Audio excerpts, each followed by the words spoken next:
السلام علیکم۔ تیسرا اور آخری ایپیسوڈ لے کر آپ کی خدمت میں حاضر ہوں مسئلہ فلسطین کے تناظر میں۔ اقوام متحدہ نے جب ایک قرارداد پاس کی اور جس میں کہا گیا کہ جو فلسطینی نقل مکانی کر چکے ہیں قرب و جوار کے ممالک میں، اگر وہ آنا چاہیں تو انہیں واپس اپنے گھروں کو آنے کی اجازت دی جائے، تو اس قرارداد کو اسرائیل نے جو ہے وہ پاؤں کی ٹھوکر مار کے جوتی کی نوک پہ رکھا، یعنی ماننے سے انکار کر دیا۔ یہ آخری حصہ تھا۔ اس کے ایک سال بعد چیمبر مشرق قریب میں فلسطینی پناہ گزینوں کے لیے اقوام متحدہ کی relief and works agency UNRWA قائم کرتا ہے تاکہ بے گھر ہونے والوں کی مزید مدد کی جا سکے۔ ان دونوں واقعات کے درمیان اسرائیل نے لبنان، شام، اردن اور مصر میں اپنے ہمسایہ ممالک کے ساتھ جنگ بندی کے معاہدوں پر دستخط کیے تھے۔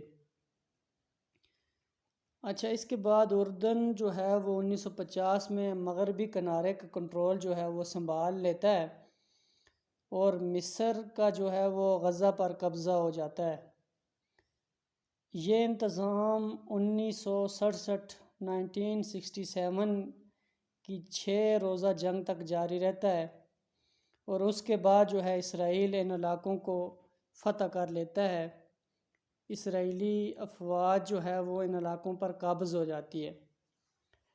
اچھا، اس سے پہلے تشدد وقفے سے جاری رہتا ہے۔ 1956 میں قلقیلیہ، کفر قاسم اور خان یونس کے دیہاتوں اور 1966 میں السامو میں قابل ذکر قتل عام ہوا۔ یعنی جب سے اسرائیل نے جو ہے وہ اپنا ایک غصبانہ ملک امریکہ برطانیہ کی مدد سے قائم کیا، تو اس کے بعد فلسطینیوں کا خون مسلسل بہتا رہا۔ فلسطین لبریشن آرگنائزیشن یہ ایک تنظیم تھی اسرائیل کی فلسطین کی۔ اس کی بنیاد 1964 میں قاہرہ میں رکھی گئی تھی، جو حقوق کے مسائل پر توجہ دینے کے بجائے مسلح انقلاب کے ذریعے فلسطین کی آزادی کے لیے لڑنے کے لیے وقف تھے۔ ایک ایسا موقف جس سے PLO نے 1993 تک ترک نہیں کیا، یعنی 1993 تک یہ تنظیم جو ہے وہ مسلح ہو کر لڑتی رہی اور جسے اسرائیل اور امریکہ دونوں کی طرف سے دہشت گرد تنظیم قرار دے دیا گیا۔ ہوتا ہر وقت یہی ہے کہ کوئی بھی مسلمانوں کا گروہ اپنے حق کے لیے جب وہ لڑتا ہے تو اسے نام نہاد انسانیت کا علمبردار فوراً جو ہے وہ اس پر دہشت گردی کا جو ہے وہ لیبل تھوپ دیتے ہیں۔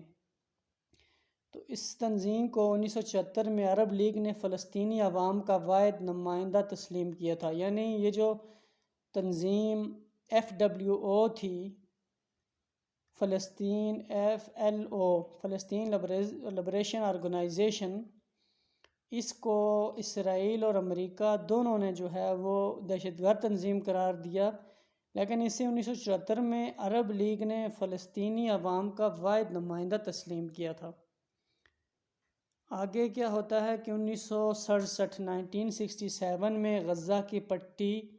مغربی کنارے، گولان کی پہاڑیوں اور مصر پر اسرائیل کی فوجی پیش قدمی نے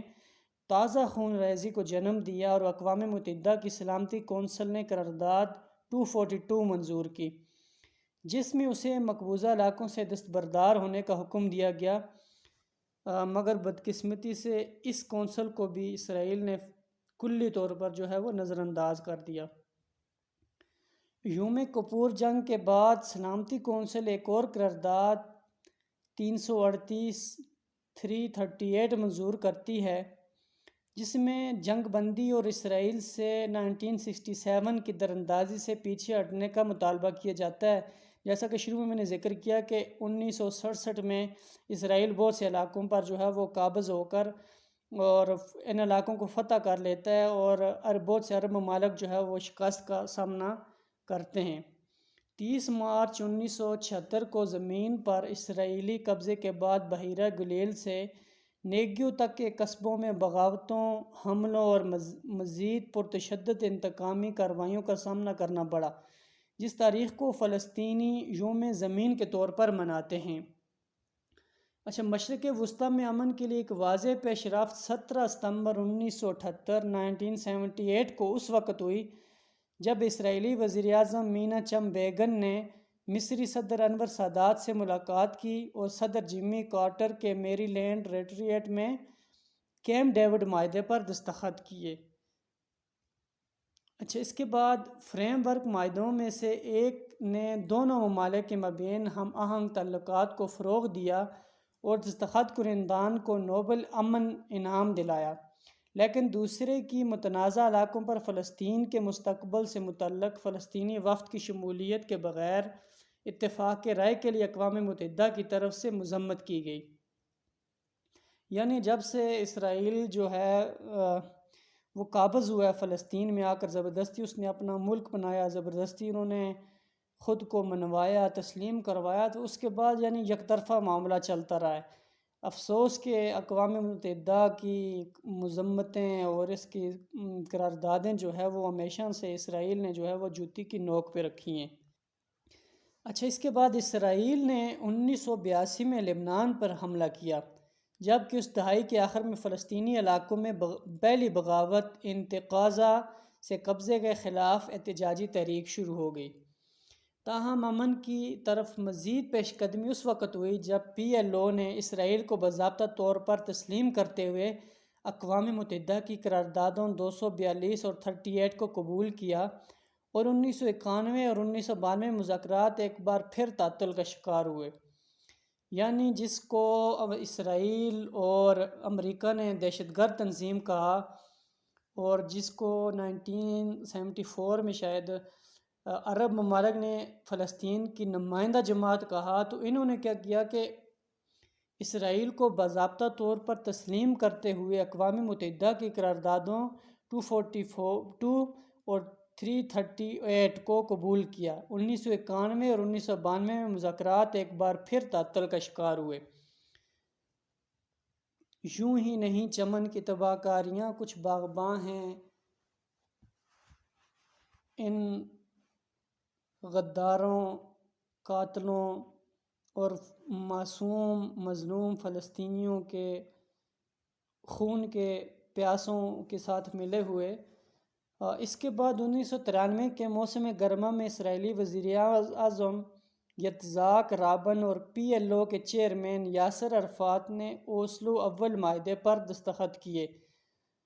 یاد رکھیں کہ یہ فلسطین کی نمائندہ جماعت جس کو عرب لیگ نے جو ہے وہ تسلیم کیا، اور اس سے قبل جو ہے وہ اسرائیل اور امریکہ نے اس کو دہشت گرد قرار دیا، تو اسی کے جو چیئرمین ہیں یاسر عرفات، یہ اوسلو اول معاہدے پر دستخط کرتے ہیں، جس کے تحت فلسطینی عبوری خود مختاری، فلسطینی نیشنل اتھارٹی کے قیام اور ان علاقوں سے اسرائیلی دفاعی افواج کے انخلاء کا اہتمام کیا گیا، جو اب بھی کافی حد تک مقبوضہ تصور کیے جاتے ہیں۔ اچھا، دوسرا معاہدہ اوسلو دوم 1995 میں ہوا، جس کے تحت مغربی کنارے اور غزہ کے کچھ حصوں میں فلسطینیوں کو خود مختاری دی گئی، لیکن اس میں ایک بار پھر ریاست کا درجہ نہیں دیا گیا۔ اس دوسری انتقاضہ تک جاری رہنے والی ایک غیر یقینی جنگ بندی کے نتیجے میں اسرائیل نے 2002 میں مغربی شہروں پر دوبارہ قبضہ کر لیا تھا۔ یہ جو واقعہ تھا، یعنی معاہدے بھی ہوئے آپس میں اور فلسطینیوں کو ایک نیم خود مختاری بھی دی گئی، لیکن اس کے بعد بھی ایک غیر یقینی جنگ بندی کے نتیجے میں اسرائیل نے 2002 میں مغربی کنارے کے شہروں پر دوبارہ قبضہ کر لیا۔ یہ غیر مستحکم رہ دینے والا ایسا واقعہ تھا جس نے 2004 میں یاسر عرفات جو PLO فلسطین لبریشن آرگنائزیشن کے جو چیئرمین تھے، تو ان کی موت کے بعد حالات مزید بدتر کر دیے، جو فلسطینی کاز کے لیے ایک بڑا دھچکا تھا۔